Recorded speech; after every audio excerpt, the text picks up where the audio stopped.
Coaches, do you dream of guiding mentally tough athletes towards a championship? Kids that are resilient, persistent, and unshaken by setbacks.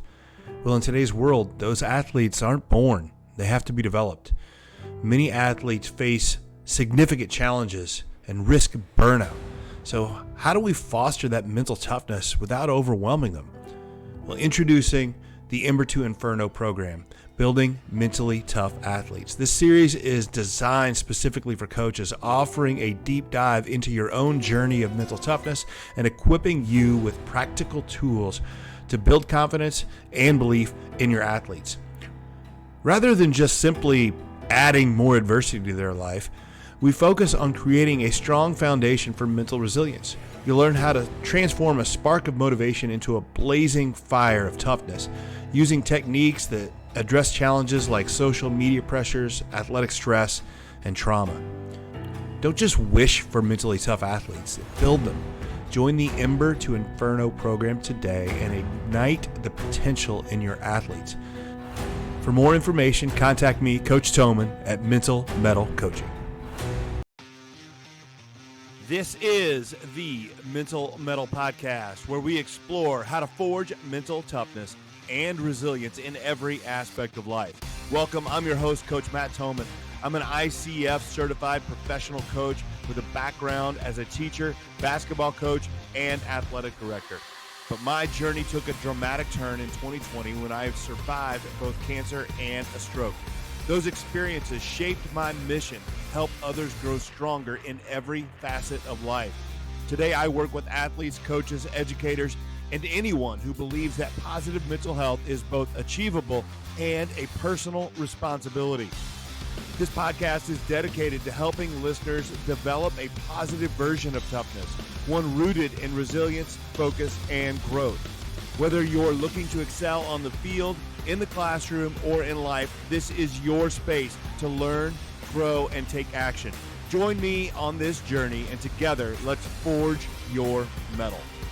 Welcome back, metalheads. It's the Mental Metal Podcast, and it is August, and that means school is right around the corner. And to me, that's a former teacher, former coach. Like this is an exciting time of year. I love it. I'm always, don't get me wrong.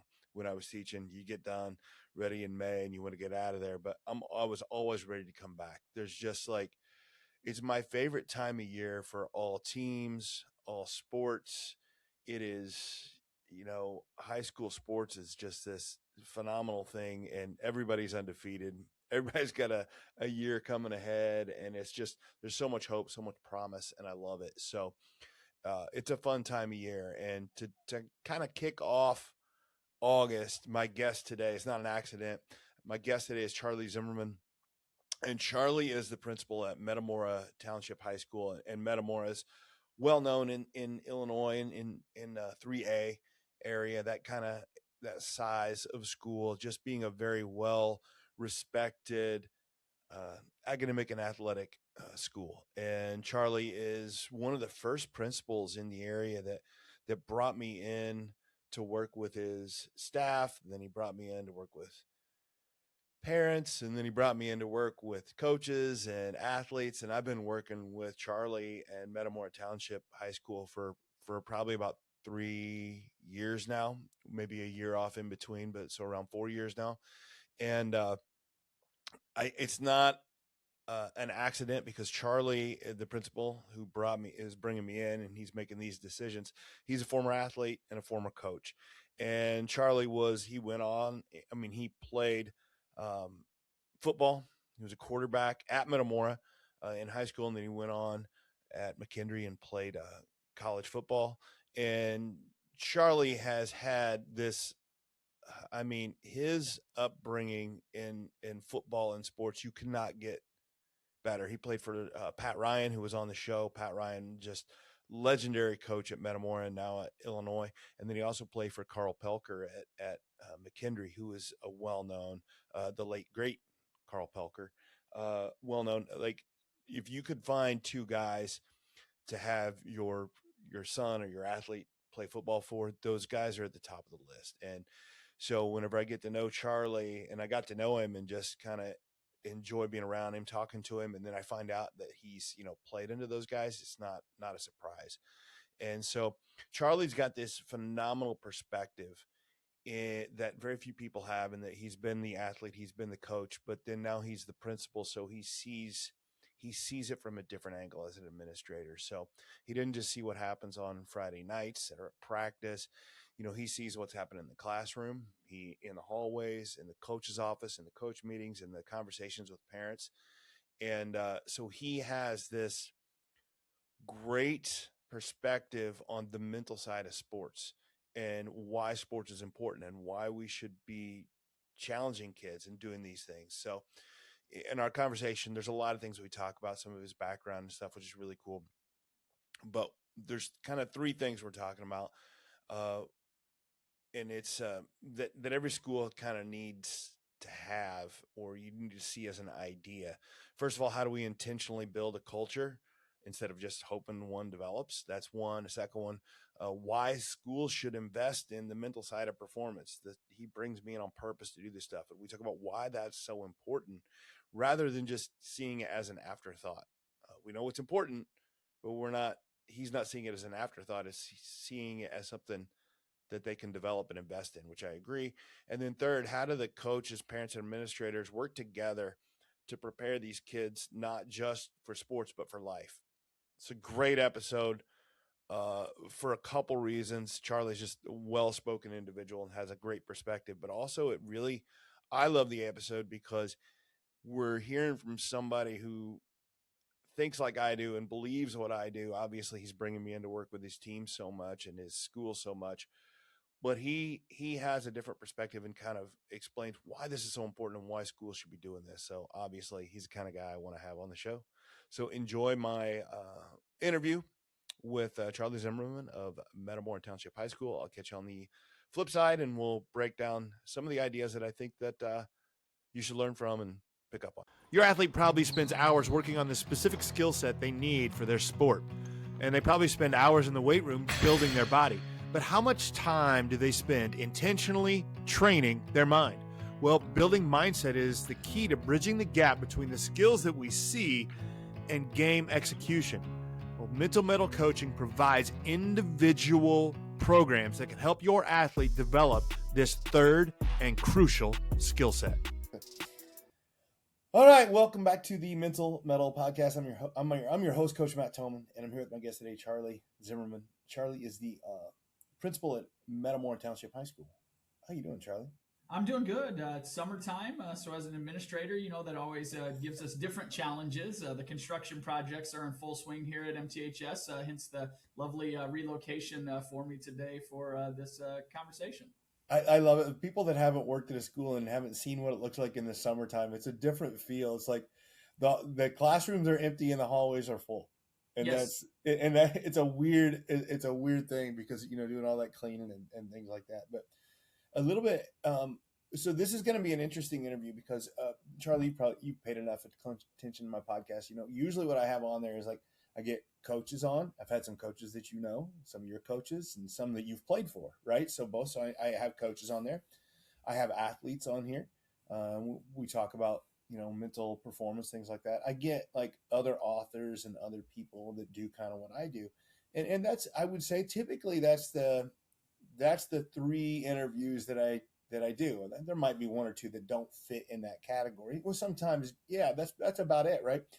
And then it got me thinking about what types of different interviews I could do to just change the podcast or whatever. And I realized I wanted to talk to an administrator that had the perspective that I agreed with, if I put it that way. Because, and I know that you agree with it, because one of the reasons I chose you is because I do about 4 different offerings for schools. So I work with teachers. I do some professional development with teachers. I do professional development specifically for coaches. I do some mental performance training with athletes, and I also do a presentation for the parents of the athletes. And I was looking at the date. The first time you had me come in your school was like October of 23. and I have been in there. I don't know how many times I've been to your school now in the last 3 years, but it got to be like, oh, I was just coming in like every Wednesday there for a while, and it got me thinking. I wanted to hear your perspective on why you find this sort of training, sort of the coaching, is so important, and we'll get to that in a minute.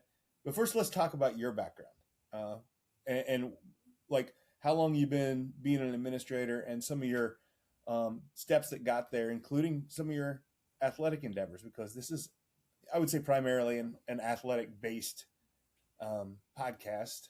So give me the introduction to Charlie. Yeah, so I definitely I'll start all the way back in my high school days. Very fortunate and blessed to go to Metamora Township High School. So I am leading my alma mater right now, which gives a little different juice for me, right? A little bit different excitement for me to do things the right way and make sure our students get the best situation that they can have. So started here as a student. I was a three-sport athlete as a freshman and sophomore, coming up under the ranks here of some great coaches and some great mentors and people. My junior year decided to just dive into playing football and playing baseball. Had the privilege to play for Coach Pat Ryan, who's been on your podcast here. Coach Pat is a phenomenal person. Like when we say one of the best, that's not like hyperbole. Like literally one of the best. And if anybody's listening to this and you haven't listened to that episode, it's phenomenal. He is fantastic. Great motivator, great person for myself. Kind of growing up, right? I'm a blue collar family. My dad was an electrician at the local hospital here in the Peoria area. My mom ran a daycare out of her house. So kind of going to college and everything was not necessarily something that my family did, right? It's just not something we embarked upon, at least to my knowledge. But my parents instilled in me at a young age to work hard and you can be successful. From my experience at Metamora, I had a fantastic math teacher, Coach Willard. He's a tennis coach here, still in our building today, but was just a great person. Showed me that you can have a lot of fun in education and also kind of inspire and lead. And then again, as I touched on, Coach Ryan, just a fantastic person. If he came in to my office today and started giving me a motivational speech, I'd probably try to run through the wall for him then, just because that's the type of person he is. But those two individuals really showed me, hey, education can be something, A, that you can have fun, and B, that you can really change some lives and inspire those to do great things. So junior, senior year here at Metamora, I had the lucky opportunity to play quarterback here for the football team. We ended up a little bit short, unfortunately. I wish I could sit here and say, yeah, we were one of those state championship teams, but lost in the semifinals to Sacred Heart Griffin High School in Springfield as they went on to win kind of a back-to-back football title. They were a powerhouse at that point in time. But I think some lessons learned from that is even though you put everything into something, you work as hard as you humanly can, there's still some adversity and some setbacks that happen. So had a great high school tenure. I was part of the all-area team here in the Journal Star area as a quarterback. I really look at that point in time in that experience. Coach Ryan was able to put me in the starting role as quarterback, and I had a pretty good backup behind me. His name was Caleb Turbush. He actually went on to play quarterback at Purdue University and was doing some practice squad stuff for the Arizona Cardinals for a while. So that just the faith that Coach Ryan had in me of being a leader and leading the team that senior year was kind of special, and it gave me something to just look forward to and work on. From there, I graduated, went to McKendree University on a football scholarship. Had a great opportunity there to play for Coach Pelker. The late Coach Pelker was just a great individual, great person. Couldn't ask for more of a college football coach. I also worked in the football coach's office, so I got to get a glimpse of what that looked like potentially from the coaching side. And for me, aspiring to be a high school teacher and coach, it was great to kind of see the ins and outs of a college program. So went to McKendree for 4 years, graduated from there. Was interesting to see, and I think this is something that I'll share with student athletes as I continue to mentor them and work with them here at Metamora, is my freshman, sophomore, and junior year at McKendree, we were NAIA, and my senior year, we started to make the transition to NCAA Division II. So that was kind of an interesting process there, and I think gives me a perspective to share with some of our student athletes when they're looking at, hey, I want to go play at the next level. I don't know how good I am, where I can fall, that sort of thing, but giving them some opportunities with everything out there. So had a great experience at McKendree, got my degree there, and then was hired as a first-year math teacher and football coach and freshman girls basketball coach. And we'll talk about that in a little moment here at Limestone Community High School. Loved my time there as a math teacher. I was a math teacher for 3 years. As I indicated, the freshman girls basketball coach, and I'll tell just a quick little story about that. My first year coaching, I just came off a football season. We went 0-9. We were not very good. Me as the young guy, motivator, trying to be the energetic guy. I used to run scout team drills and just try to get kids, a little bit, give them a little edge, right? Make them want to put a little more effort in. But I get into my first freshman girls basketball game. It's halftime. We're down by 3 points. This one girl had just been making three-pointer after three-pointer on us. And I started to raise my voice a little bit and get in more of, I'll call it football mode. And I looked across to my players and I saw tears. Yeah. And it was like, whoa, I got to reformat how I've done this and how things are, and that athletes are different. And I think that was really where things started to click with me just a little bit there of there are different ways to do things. There's different ways to accomplish it, and kind of that, call it the mental side of coaching, that some players might need that nose to nose, look in their eyes, get after them a little bit. Other players may need that kind of hand on the shoulder, pat on the back, hey, you got this. We've got it. You trust me. I trust you. Let's move forward. So that was a great perspective for me to have as a young person, to get that opportunity to do that. Thankfully, in that, another great mentor I had, Kevin Metzger, was the coach there at Limestone. He coached the East Peoria boys basketball team, some of the battles they used to have in the Peoria area here against Peoria Manual. So I learned a lot from him as well. From there, went into administration at Limestone, was a dean of students for 2 years, assistant principal for 5 years, was still coaching at the time as a dean and assistant principal, which was interesting.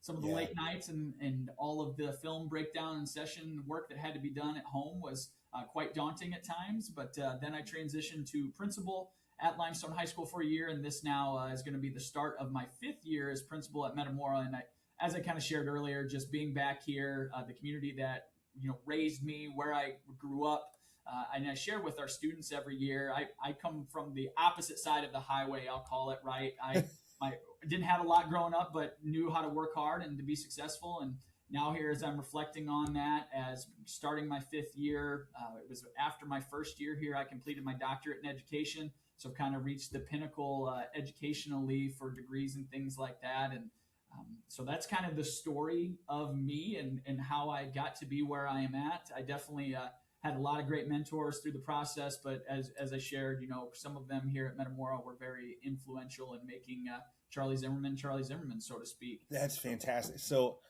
my first comment and my first line of questioning here, I knew that you played for Pat Ryan in high school. I did not know that you also played for Carl Pelker in college, which again, there's two things about that. One, as I get to know you and know the sort of things you're doing, I'm less surprised about the things you're doing because of the men that I know that you were under. Because Carl Pelker was also, I didn't play for him, but I was at Millikan the time he was there, and he was just so well respected and did such a good job. But what I think would be really cool, I'd be missing something if I didn't mention. I often say a lot of times, like those two coaches have probably more influence on you than probably anybody.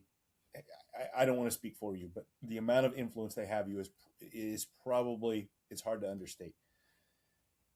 But yet you're also the kind of guy, like those are a lot of people would call them like hard-nosed, tough football coaches, right? I think a lot of people would often think that would be the sort of people that would not look into the sort of mental training, coaching type stuff that we're going to talk about here today. Yet you're a product of working under those two, yet you're all about it. And I think I think my point is that I think people misunderstand that the sort of stuff that I'm doing, they think it's soft. And that's not what we're about. And I'd like for you to speak to that a minute, like how you played and then the sort of things you see me working with your athletes and coaches, what the connection there is and what you see from it. Yeah, I don't think soft is the word at all. The word does begin with an S, and it's smart, right? I Yes. mean, whenever we're sitting here and we're looking at athletes, and we're willing to, I just look at some of the things that athletes are willing to do in the weight room, right? With the athletic trainer, with anything physically out on a court, out on a field, whatever it may be. But we forget about this side of it Hmm. sometimes, right? And all of the ways to just improve and to get better. There's a recent article. I can't think of the linebacker's name, but he's from the Jets, right? Of how he spends $1 million a year on his physical health, right? What does that look like? You look at Tom Brady and what he used to do for his physical health. Well, they also were doing things for their mental health as well. It maybe Right. wasn't as publicized or as well known, and I think that's part of just, I'll call it the stigma, right? Is, hey, It football's a is. rough physical, it's a knock you in the mouth kind of game, and if you don't get back up, someone else is coming to knock you right back down, right? But I think part of that also is what can we train our minds to be able to do and to accomplish in those moments that can lead us to great things. So I'll take just another share another small story here. At Limestone High School, I had a chance to go out to the Marine Corps Educators Workshop, right? Which Hmm. was amazing. It was in San Diego. Was out there kind of sampling and seeing boot camp and the Crucible, right? The kind of Right. culminating activity for the Marines. You know, there's a big hike, there's a big run, and all of this, but then they also have some leadership kind of training that happens there as well, and it's obstacle courses and things like that. And it really broke down to me that, again, you've got the Marines. You know, when you say Marines, I think people think hard Right. nosed, tough, right? I mean, that's the United States of America. Here we Yeah. are. At the same time, they're training. The culminating activity has a section and a portion of it where if you're not willing to work together as a teammate, you're not willing to slow down and think and actually, play through scenarios in your mind, you can't be successful on it. And I think that's again the stigma, right? Is it's the Yeah. soft mentality. I don't think it's soft at all. It's just being intelligent. In today's world, we know all the ways that we can improve as an athlete. Whether it's, hey, we need to get shots up, or if I change my basketball shot to this, or football, I need to lift in this way. Well, why are we letting one of our greatest assets and we're not pouring any development and any time and money into that? It kind of shocks me a little bit. And I'll go back to, I think, as an athlete, right? And I'll say this again, my dad would smile at this conversation, but there were times where you didn't want to ride home with dad after the game Oh because you no. knew the conversation that was going to happen, right? Yeah. And at the same time, you would hear that conversation, and sometimes you take the nuggets from that would be important and would help you succeed. But then there were other times where you needed to ride home with mom, and mom would have a completely different tilt on the conversation, and that's where I think I look at it's that variety, right? It's every time you're in a conversation with somebody, and that's where, appreciate you having me on the podcast today. I know I'm not in that coaching rank or that Oh no, athlete. but this is yeah. I hope to give a nugget, right? I think Yeah. anytime you're listening to anyone, if you can take one thing away, and that's what, I would say from this side of it, what you're doing, coach, and the work that you are, developing in our student athletes, of just the slow down in the process. When you've been here in our buildings and I get a chance to actually sit in and listen to you talk to them, I see the wheels turning and the Yeah. reflection piece and those things that they're doing, and the visualization. That was the one this year when you're sitting there and visualizing. I'm watching our girls at the state track meet that were in your session, and I'm watching them run at the state track meet. I'm like, there it is. They Yeah. visualized this race 4 months ago in a library, trying to figure out how can I get better, how can I improve, and that's what this program does, in my opinion. It allows for the sharpening of the saw between the ears that sometimes often just goes forgotten about. Yeah, I love it. I do love it when you say it in because I notice every time we do, like you'll chime in with something because I know that you've seen it and you've seen it applied other places and other people are doing this and you're like, oh yeah, I've seen this done. And that, I love what I do and I feel really confident in what I do, but it's nice to have a little backup, somebody like when you're sitting in and I love it when the administrators sit in and like paying attention to it and love it. And I agree, like it, I think that as we moved along, like that first session or two with the kids, there's a little bit of awkwardness. It's understandable, and I even address it. I talk about that with it, and like it's going to happen. There's going to be awkwardness. I always make the joke about working with football programs, and I say that listen, the first time you sit down with a group of high school football players and you try to do some meditation and visualization, I will guarantee you somebody rips a big fart. I guarantee it. And just, and it's a nervous energy type of thing. And you kind of you almost accept it and expect it. You say, yeah, it's coming. They're awkward. They don't know how to respond. Our goal is to keep at it until they go, oh, this is I kind of really enjoy this a little bit. And I think a lot of people do that. A lot of coaches try it once or twice, get a little resistance that is actually just awkwardness, and then say, well, we tried that once and it didn't work. Like, well, if you're putting in a new system for your football program and you spent all summer doing it, and the first time you did it in practice in the fall and they didn't get it, you wouldn't say, yeah, we're just not going to do it, right? And I think that's what I love is the commitment and the dedication to continuing to do it. And I think And absolutely, to speak about that a little bit, I mean, I think all of us as athletes can remember the first time that we squatted and how we felt the next day when we woke up and maybe tried to use the restroom, right? Or tried to sit down in a chair. Yeah. All of us remember how uncomfortable that was, but that also didn't stop us from saying, I know this is going to make me stronger. Right. I know it's going to make me a better athlete. I'm going to get right back at it and squat some more, right? And I think that's part of it, right? You have to push past it. Anything in life, you got to push past that feeling of uncomfortable, and just you have to know that it's there. You have to acknowledge it, but you got to keep moving forward. And if you don't ever continue with the work, you're not going to get any better. It's always going to have that uncomfortable feel, right? It's going to just feel rigid. It's not going to feel fluid and connected. But the more you dive into it, the more you have those conversations, the more you're able to reflect upon it, then you're going to get better at it. You're going to feel the muscles, so to speak, build, right? You're not going to think, this is, yep, you're right. Hey, here we are with I just take freshman boys in football. Yeah. Exactly right. It's going to take probably 3 or 4 conversations until they realize, oh, this is for real. This is something we're going to do. At Metamora here, the last few years, we've brought in an athletic trainer.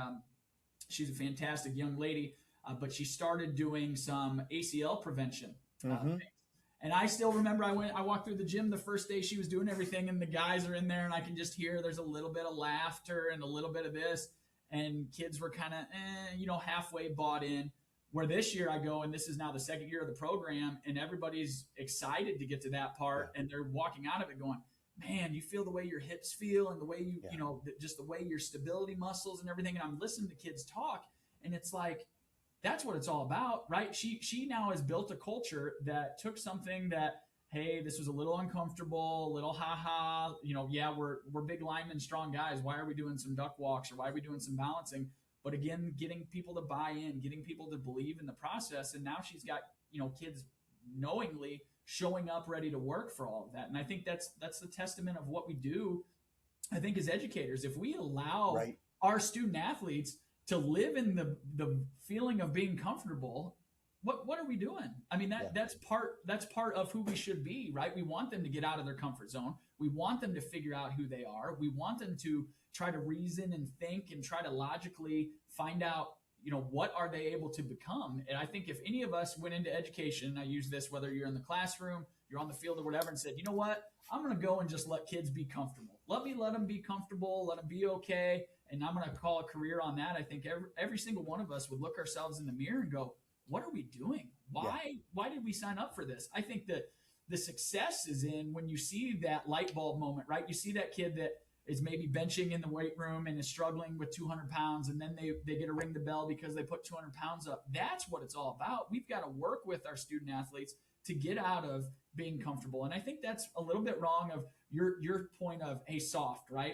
Yeah. I think society maybe tells us that that's soft, that's a stigma, but that's not the case at all. And I think that's also, it was the Virginia Tech basketball coach a few years back, right, where everybody's like, well, coach, what are you doing to deal with kids today? And he's like, kids haven't changed. Us as adults have changed. Yeah. Right?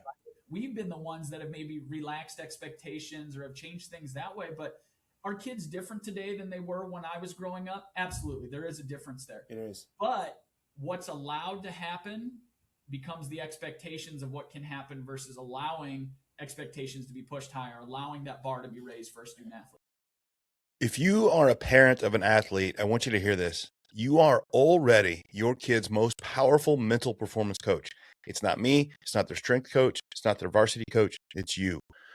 The way you talk in the minivan, at the dinner table, and after games is literally wiring your athlete's brain for either confidence or anxiety. That is a lot of pressure and it's kind of daunting. And that's why I created my free email course called the Resilient Parents Playbook. In it, I walk you through the 5 most common mistakes we make as sports parents, and I give you simple, practical tools to fix them. You'll learn how to praise effort and attitude instead of just results, how to handle the car ride home, and how to help your kid manage nerves and pressure in a healthy way. It's completely free. Just hit the link in the show notes and grab the Resilient Parents Playbook and start becoming the kind of mental coach your athlete actually needs at home. Yeah, and you're talking when you're talking about doing that ACL stuff and trying something new, and when we apply that to the mental part, I think one of the struggles we have is, and you mentioned this a little bit, is that when we're trying to implement some mental coaching training type stuff, we're fighting two things. We're fighting just ignorance on whether or not it even helps, and two, again, that stigma. And so it is difficult at first to to get past those two things. It's probably, I think, one of my favorite things that I like to do. And I don't want to toot my own horn, but I think one of the things I do well is everything I do comes with some research and some explaining about why this is important and why others are doing this. And you see it because we have to get past that. If I just showed up the first day and didn't do anything and I just said, close your eyes and start like meditating, right? They're going to be like, who is this guy? Right. But I think there has to be some training and some education around it. And I'd say that would go for your coaches as well, working with your coaches. I know that it works for them. So speak to that a minute, because you're talking about making players uncomfortable and making them think about things differently. But you've got me in there working with your coaches as well. I'd like your viewpoint on that. Yeah, so viewpoint on that is it's been fantastic. I've heard the conversations in the hallway after days that you leave, and I tell you what, that's where I wish I could just give you, a little chance to be able to hear that, because the one day you were here and you talking about gratitude, right? And how much have they even thanked their fellow coaches? How much have they said, "Hey, you're doing a really nice job in this area?" And it was that after that day, just some of the conversations that was happening, and that's ultimately where it comes from, and why I think the coach component is so strong is we can't get to the players. We can have you come in and we can talk and it's great, but if those coaches are not willing to sustain some of these ideas and some of these thoughts and conversations, we're going to go nowhere. And I think that's where our coaches have even said, because I kind of asked them, I said, do we want, to have Matt back? Yeah, absolutely. Bring him back. We enjoy that time. We enjoy talking to him. It allows us as coaches to reflect and to really slow down and think about some of the mental things that are happening. And what's nice is, because of the way you've been able to visit us here this past year, is you had coaches that were off season who were taking notes and, hey, right, this is what I want to implement. This is how I want to do things. But then you were here in a different part of the school year, and it was now those coaches were in season. So they're maybe feeling a little bit more stress, a little more nerves, and a little different. And the other flip side of that is the coaches, in the beginning, all right, hey, here's some things I hear about it a little bit. Oh, now I can apply this because I am in the off season and do things from there. But I think as adults, right, that comfort side of everything, we all live in our call it our silos and in our cliques, yeah, right? For example, well, especially teachers. It's the worst. I mean, it's like the worst profession for that. It just is. Yep. Yeah, because the math teachers are going to be in the hallway with the math teachers, right? The English teachers and so on and so forth. But I think that's been the nice part of that as well, is when we get all of our coaches together, they all feel able to communicate. And there's coaches that are down the hall that I notice, hey, might be down the hall this way. They're a math and a history teacher and then the science teacher, and they're kind of cross, talking and crosswalking on some things. And that's what's going to make us better as a school as well. They're supporting one another on the athletic field. They're having conversations throughout the school day that now they're just collaborating better as a whole. And I think not only is that going to make them better coaches, it's going to make them better teachers, better colleagues, right? Better just parents, better adults in our community. And that's what it's all about, right? How do we continue to build life and breed character into them, and what can we do? And that's where, unfortunately, some people have the method that, education stops, right? Hey, I've done my degree. I've finished this. I've done that. I think that is the worst kind of outlook you can have on things. When you stop learning, I don't know where your growth then happens as a person. You got to continue to just grow, continue to be able to lay some seeds and figure out what you can cultivate, in the future. And I think we'd be remiss if we didn't mention, because I think that we assume, I mean, I have a lot of listeners from the central Illinois area that would know it, and know Metamora, but I'm going to have some people on here that don't. And so when we talk about me coming in to work with your athletes and your coaches, I don't know the best way to phrase this, so I'll just say it. Like, you guys, you have a phenomenal track record of athletics at Metamora. You just do. And I'm finding that I get into schools that are already confident in their sports program.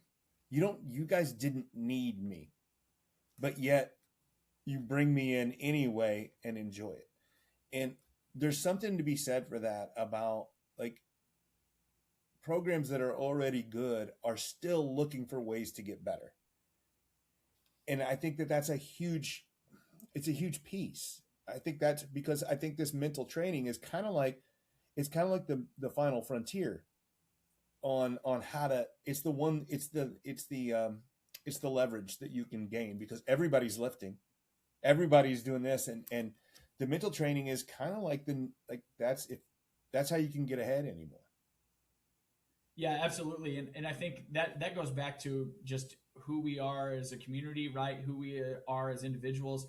I don't think anybody in this community is satisfied, right? I'll just call it that way. Yeah. And I'll share a story. We had a great, phenomenal track season this year. Our boys track team was able to go down to state, and they were the 2A, state champions. And if someone would have said, a few years back, hey, Metamora is going to go win a state track championship, and Coach Ryan would say this, we're Woodford County fast, right? Like, we're fast in our area, right? That's yeah. We win football games because we're Woodford County fast. But we had just a great group of kids that came together and they believed. And the best part of all this is what I'm going to share is it was 2 days after the state championship trophy was literally raised by our guys.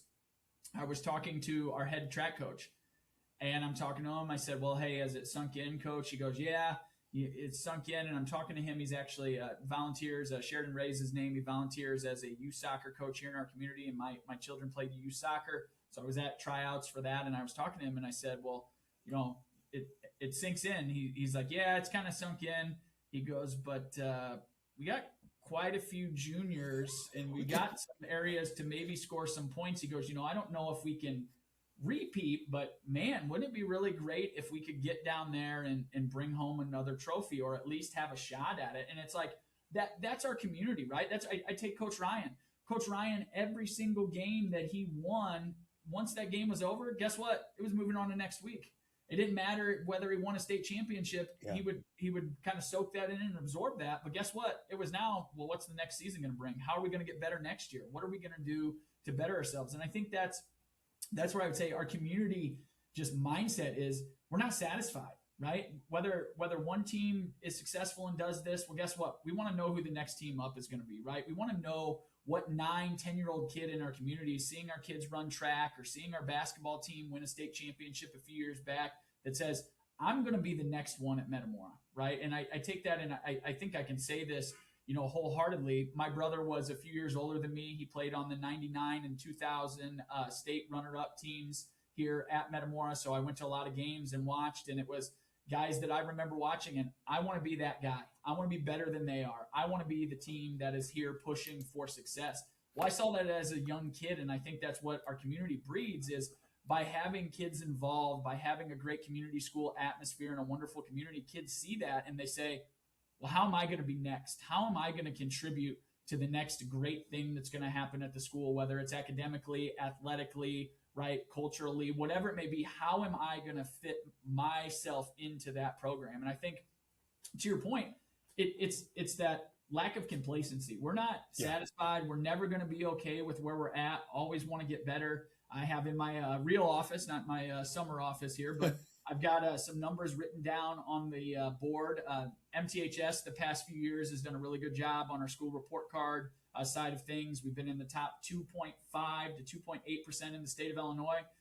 We were up to number 15 out of 667 public high schools by our state rankings. But that's not good enough, right? 15 is not number one. And if we were number one, then I'd try to figure out how we're going to sustain that, right? How are we going to go one the next year? And I think that is where the community strives. And as you said, the mental side of things, if that's going to give us an advantage, right? If that's going to give us an equalizer and allow us to be better, why would we not give our students and our coaches that opportunity? If we are leading our community to get to where they want to go to, which is never satisfied and always pushing to be better and better, how are we not going to sit here and say, let's take a look at this and let's see how we do and how that transforms things? I look at just the numbers of kids that we had involved. Obviously, as we started our program this year, we had we were sending emails to parents and making sure kids were being there versus sending the emails to kids and seeing who really wanted to be there. Those were young guys. So that's where young guys and gals. I'm excited to see who's here next year. Who do they bring with them, right? Who is excited to be there and who's ready to make the journey to get better? Yeah, and it's when you talk about those expectations, because that's what you're talking about. Is those expectations. Those cut both ways, right? So expectations are what, like, you don't reach the heights you reach without expectations, but expectations can also bring a lot of pressure, which is all the reason more that you need to do some of this mental training. So if you're going to, and I think that when I talk to parents as well, we might talk about that too. I'm fine with you putting expectations on your kid, but don't dismiss that comes with pressure and has consequences. And if you're given undue expectations, that's a whole nother thing. If you're putting expectations on a kid that they are not able to do, that's shame on you. But if you're trying to help them reach something really tough, then help them with some mental training and some coaching and figuring out just that mental side. Because again, in a school like yours with those kind of expectations, I think it's all the more reason why it's good for those kids, because it's a lot. Yeah, absolutely. Trying to handle the academic and the athletic load that kids are handling here in our building, the dual credits, the APs, all of that. And I think that's back to the point of, hey, it's quote unquote soft. No, it's smart. If kids feel like they have an opportunity to share some things that are maybe going on in their life or some difficulties that they're having, and they're getting a friend group that they're able to open up and talk about some of these, call them deeper maybe issues or deeper things that they're working on, we now have created a vehicle for them to share and express this versus I'm doing this, right? I'm keeping it all right here. It's close to the chest. I'm not letting anybody in on those things. We're allowing them to be able to share. And sometimes through that process, they might find out, well, hey, what's going on with so-and-so here? Yeah. And maybe now I'm going to follow up with them and ask questions, or, hey, you had that happen too? Like, yeah, I've experienced that. Let's go to breakfast now, and find out more about that. Or, hey, let's go get some extra shots up in the gym and you and I just talk and have some conversation. And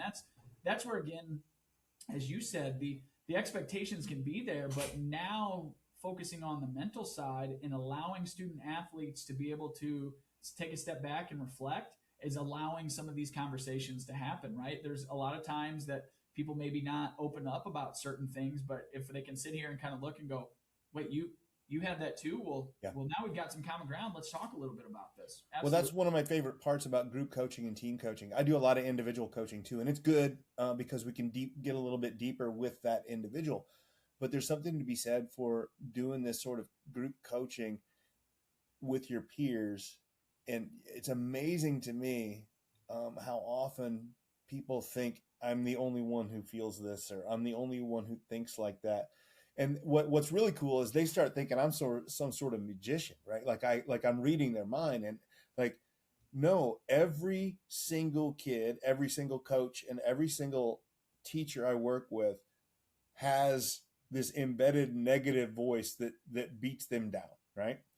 And so when I do that exercise about talking about, I don't know if you've been in that, where I talk about, write down the negative thing that you say to yourself the most, and then we have them say it to somebody else, and they're shocked that, oh, you say that too? You're like, everybody's doing this, right? And little things like that really, it opens their eyes to feel like, oh, this is, it's like saying everybody knows when you start squatting, this is not going to go well and I'm going to struggle with it. It's a given.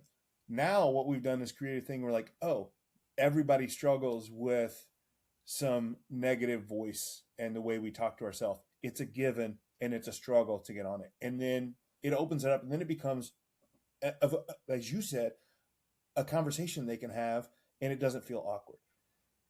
That's what I love, is whenever I start to see that and it starts to become, oh, here at Metamora, we work on the mental stuff and we don't hide it and we just work on it. And then it's like that ACL stuff. Then your kid's just like, it's just part of being an athlete. That's what I would love to see for everybody. But we're a little ways off from that.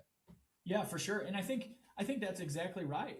Just like you said, if they're not hiding it, they're now talking about it, right? Yes. Where every kid is going through this, they're all experiencing things in different way.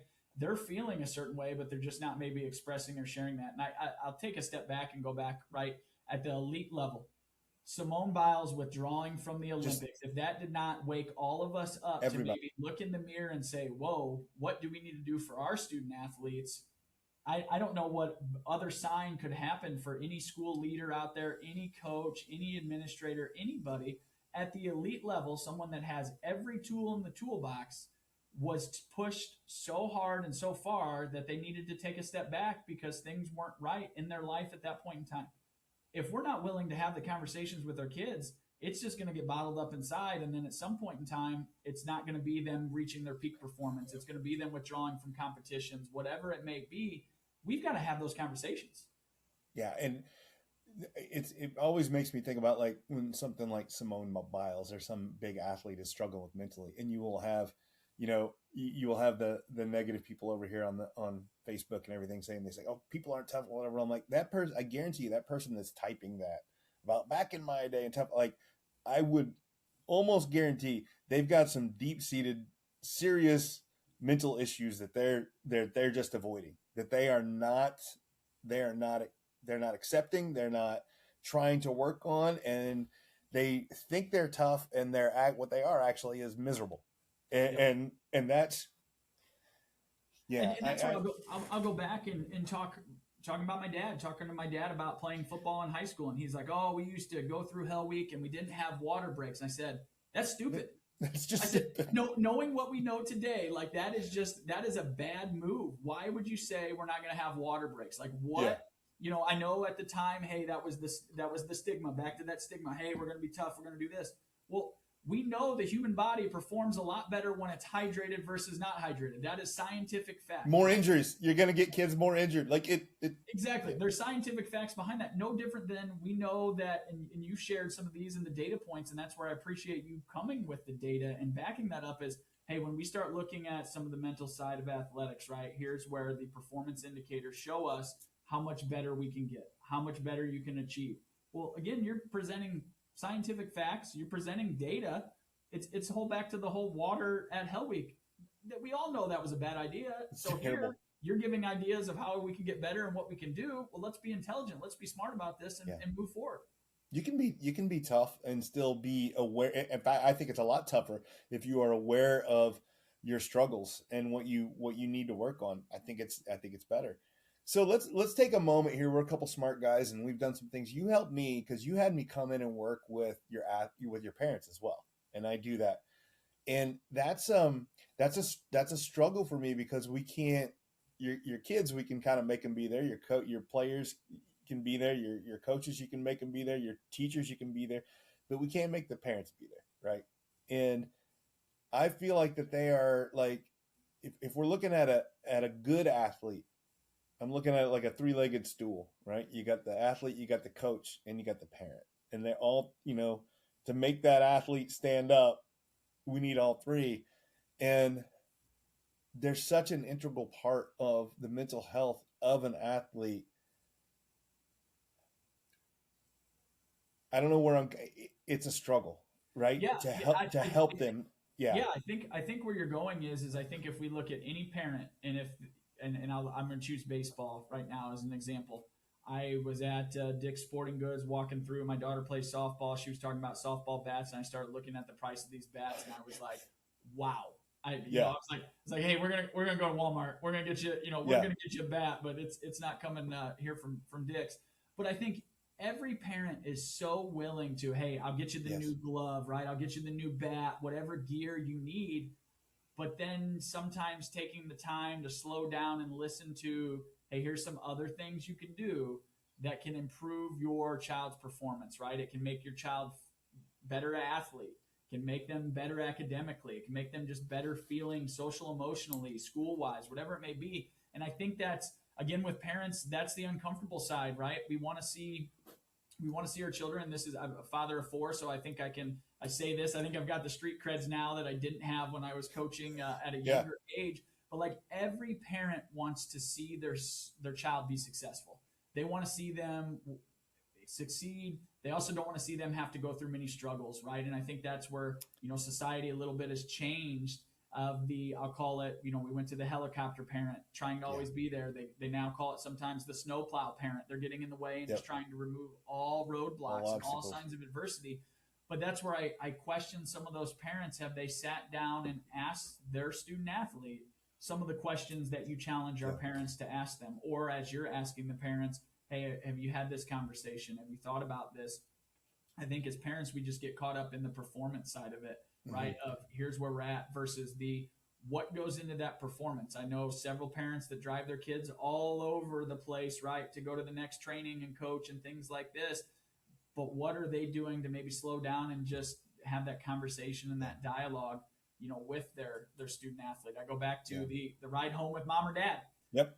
Sometimes that conversation was super important and super critical, and other times it was one where, I already know what I've got to fix, instead of let's work between the ears and figure out how things get there. And I think the more parents that hear from our students, and that's where I know it's been a while actually that we brought you in to talk to our parents. That's kind of where we started, right? We talked with parents first, and then we've been there. I definitely think as we get talking and as we, just continue to evolve the program and working and staying connected with you, is after our athletes have been in the cycle now a year and a half, let's bring parents back in, because I think we might see a difference in our attendance based on the athletes saying, hey, I've been going to this. It's really good. You guys should go and you should listen and have a conversation.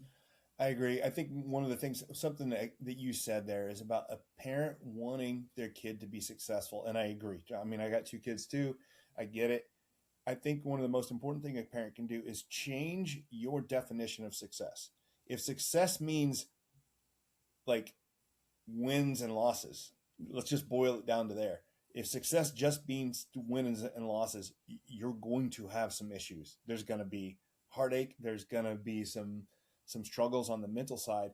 If we could change that, what we call success is how well my kid faces the adversity of sports, regardless of whether we win and lose, because there's way too many things to control there.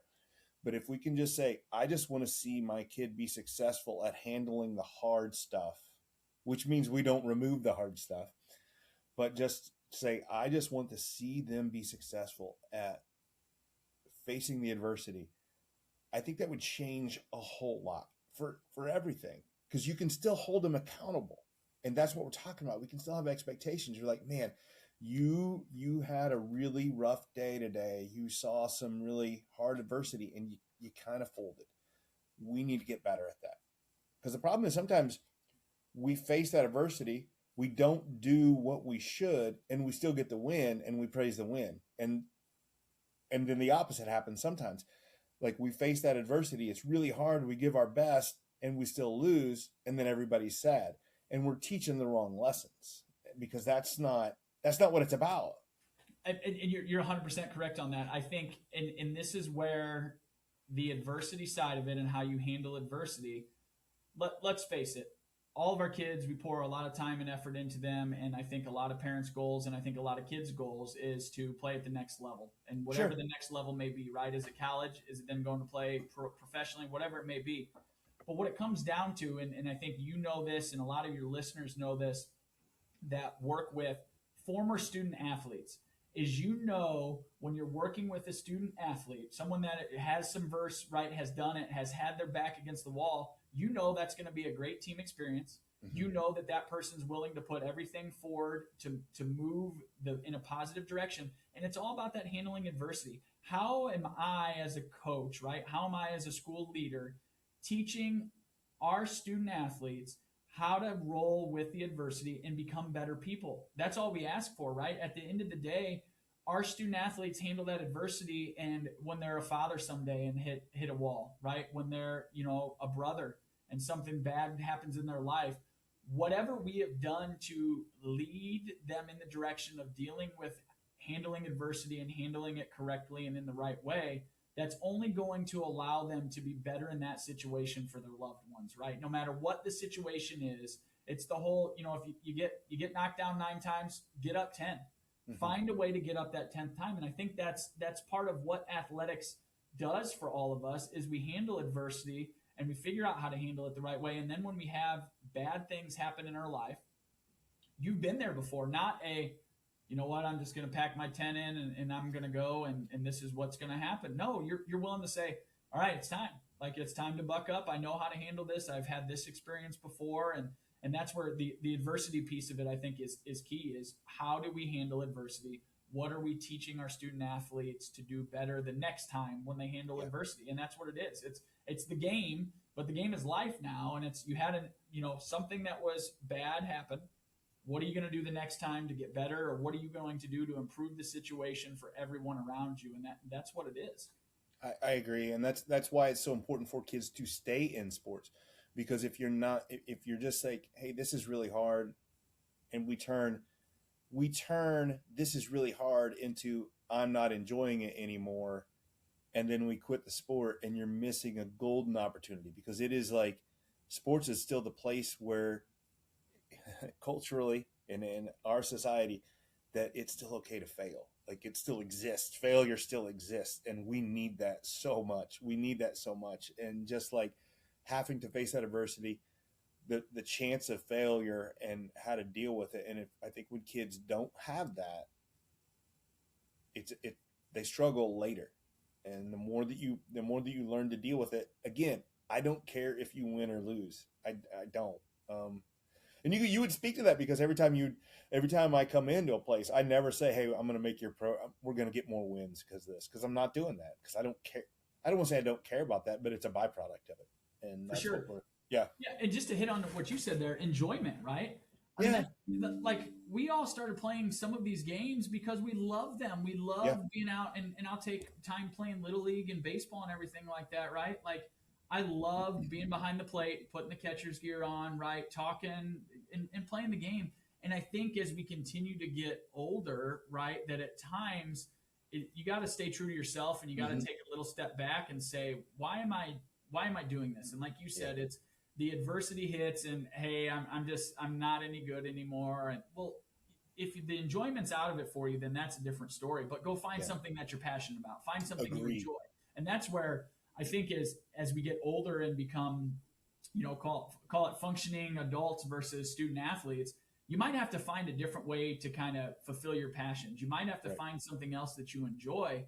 But that's where in high school, especially here at Metamora, we have so many opportunities. You know what? If you don't like football anymore and you're not very good at that, maybe try wrestling, and you might find out, hey, I really like that. Or try track and field, try baseball, whatever it may be. Try some of our clubs and activities, and that's what I think makes us, again, that adversity side and the enjoyment. It's all about, at the end of the day, if it was not fun for us to participate in sports, to have competition, nobody would be doing it. All of us we're wired a little differently, right? Obviously, like you said, nobody cares about the wins and losses, but we care about being competitive, right? We want to go out there and be competitive. And I think that's part of it too, is you got to enjoy what you're doing. If you don't enjoy it, then why are you wasting your time doing it? I agree. But we have to be careful that, like, enjoyment and fulfillment looks different in different kids too, right? So that's but I agree. But I think if we have that's a whole old school thing of like, hey, if a kid looks like they're having fun, we need to beat them down a little bit. And like, let them have fun, man. If they're working hard and they're learning, let them have fun. So let's get around to the last question here, as we're running out of time. What's the question I should have asked you that I didn't? What did I miss? Ooh. What is the topic that we forgot to cover? Like you thought, hey, I figured we'd talk about this and we didn't. Got anything?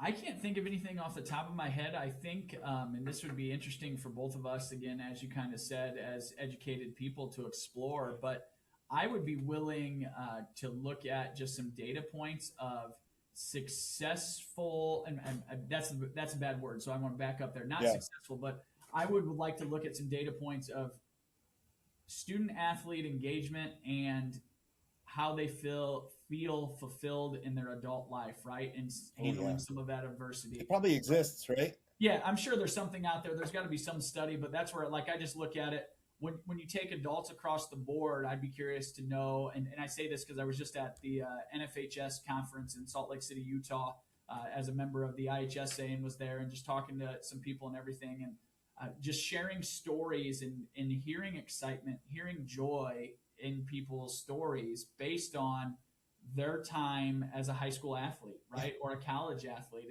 And you hear some of those stories and you know, okay, they're now a successful person based on their trials and tribulations that they had as an athlete. And I think that's something so I don't really know what the question would be, but I guess it's great. I think that as you mentioned, and I know a lot of people, my wife will do that as she's hiring people. If she sees a resume and they've got some, like, she's like, I would take it every day. She's like, I'll hire people that have never worked a job, but I know that they've been on a team through all their college team. She's like, I'll take it every time. Because we instinctively know what that takes and what that entails, and their viewpoint towards adversity, we'll put it that way. And that is, you can't beat it. So, so fantastic, Charlie. This has been fantastic. I'm so glad I had you on. This is great. I can't wait. I'll be back. I'm sure I'll be back in some this school year, and I love coming into the school. It's a great vibe in there. It's a great energy, and I love it. It's one of my favorite things is going back into schools and working with schools and doing stuff. It's because I miss that from being a high school teacher and administrator. So. Absolutely. Yeah. Thanks for having me on today. I look forward to having you back working with our coaches and athletes and hitting our parents for a parent session, probably mid-year for sure. I'm excited. As I indicated, I'm out of my office here, but we'll have a brand new kind of presentation space for you to use. Outstanding. Our library's getting renovated. It'll be really nice, and it'll be a good spot that I think more kids are going to want to come to listen to the message, which I think is the importance, right? It's great. As many more as we can get there. Awesome. All right, Charlie. Appreciate it. Thank you much. Yep. Thank you. Yep. Welcome to Mental Metal Coaching, where our mission is to help you learn to thrive in the face of adversity, not just survive it. We are passionate about empowering you to live, play, and work with a resilient and spirited mindset. Hi, I'm Matt Tillman. I'm an ICF professional coach and keynote speaker. My background as an athlete, basketball coach, teacher, and school administrator has equipped me with the insights that resonate deeply with the schools, teams, athletes, and coaches I work with. However, it's my personal journey through anxiety, cancer, and an ischemic stroke in 2020 that truly brings authenticity to my presentations. While learning to speak and write again, I also pursued and earned my ICF coaching certification. Now the practices I embrace are more than theoretical concepts. They're a way of life. Developing a positive mindset is within reach for all, but it requires self-awareness and the repetition of intentional activities. At Mental Metal Coaching, we'll guide you, your staff, and your students on this transformative journey. Together, let's forge your metal.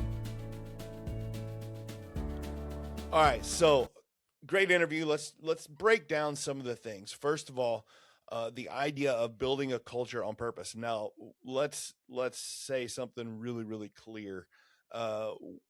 Charlie's doing a great job at Metamora, but a culture started there long before he was there. Well, I mean, the culture was there when he was playing, so he played. He was a part of it there, but it definitely existed in the town and in the school when Charlie took over as a principal. But that doesn't, there's administrators that have been known to kill cultures and not help cultures and make it worse. So he's making it better, and he's clearly keeping on the traditions at Metamora Township High School. So as administrator, he's constantly asking, how do we get this a little bit better?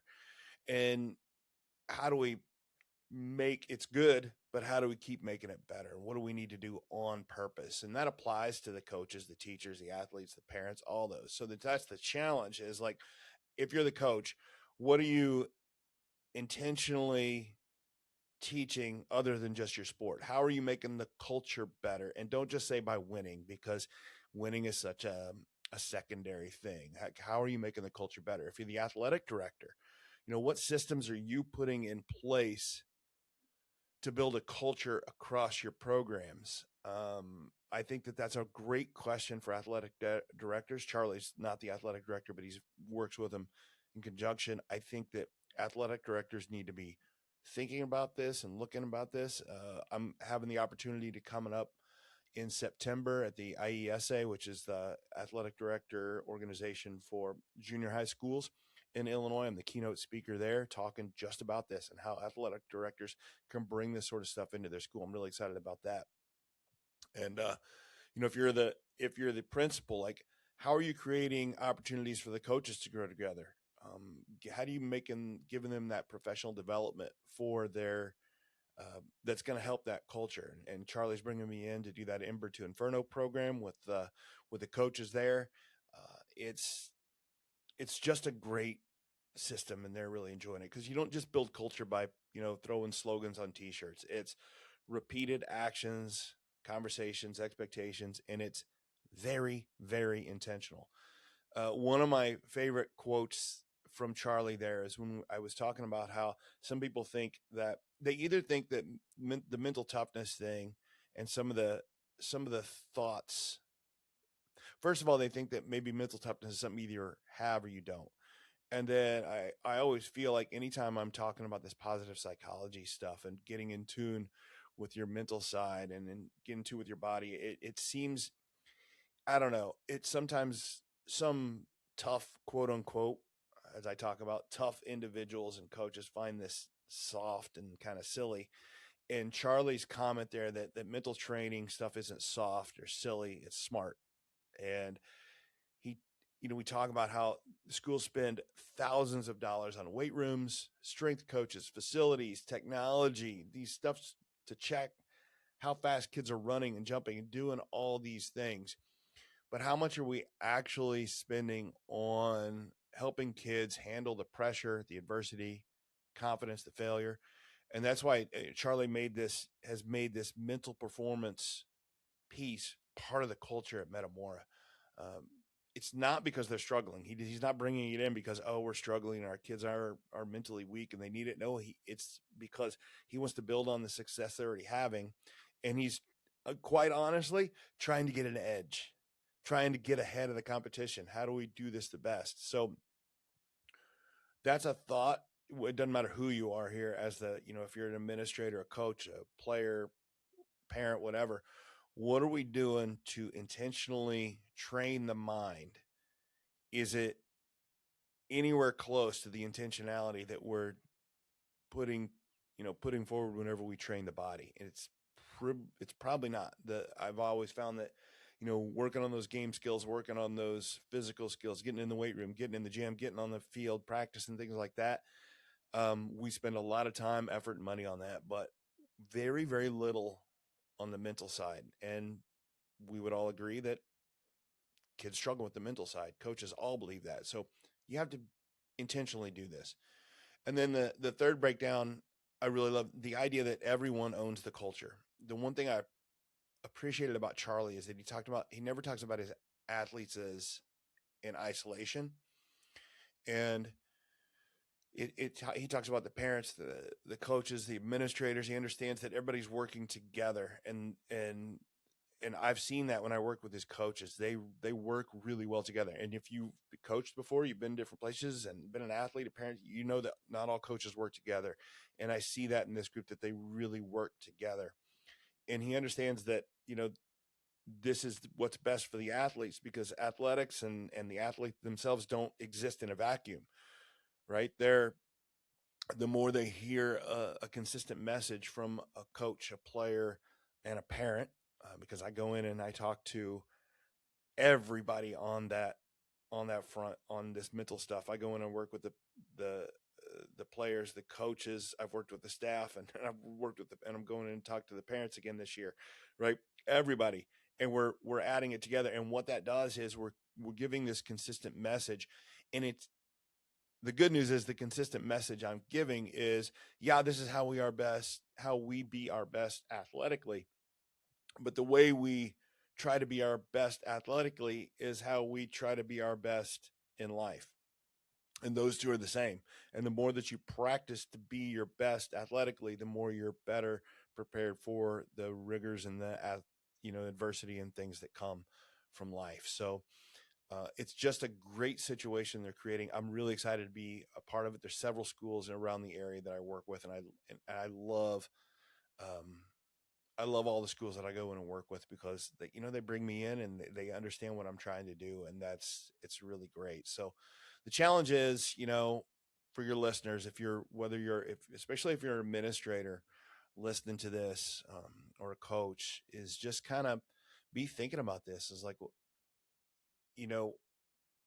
is your culture, like if I was at your school and I asked your coaches, would they all describe the culture at the school the same way? Would they define success the same way? Would they have like this idea that they're shooting for with the athletes? And I think that's the intentionality there is important. And that's why I wanted Charlie on the podcast, because he's brought me in because they want to have all the same vision, and they're working on this to do this. They're having success, and it's just really cool. And I just really enjoy working with them. Obviously, I love doing what I do and walking around. I live in the area, so I go around and I sometimes I see different kids that I work with, and we say hi and stuff, and I'll see them at sporting events and stuff. And it's a lot of fun to be able to help those kids and help those coaches. And man, if you are interested at all in having me with mental metal coaching, come in and work with your staff, your athletes, your coaches, your parents, whomever, it's real easy. You just give me a call, shoot me an email. We'll find a time to jump on a Zoom call, chat, and I'd love to explain what I do, why it's so important, and why I'm so passionate about it. So by all means, please hit me up and do that, and I would love to do that. So I thank Charlie for coming on. It was fantastic having him on. So this has been the Mental Metal Podcast. I'm your host, Coach Matt Toman, and always remember to forge your metal. Thanks for listening to the Mental Metal Podcast. Don't forget to tune in every week for more insights and strategies to help you forge mental toughness and resilience. This podcast is brought to you by Mental Metal Coaching, where we are driven by a passion for sharing knowledge and experience that empowers others to play, live, and grow with confidence. Our mission is to instill a resilient and spirited mindset in our clients, enabling them to confidently face adversity and actively seek new challenges for personal growth. At Mental Metal Coaching, we offer individual coaching, group coaching, and professional development for schools and businesses. Whether you're an athlete, educator, or professional, we're here to help you unlock your potential and thrive in every area of life. Until next time, keep growing, stay resilient, and always remember to forge your metal.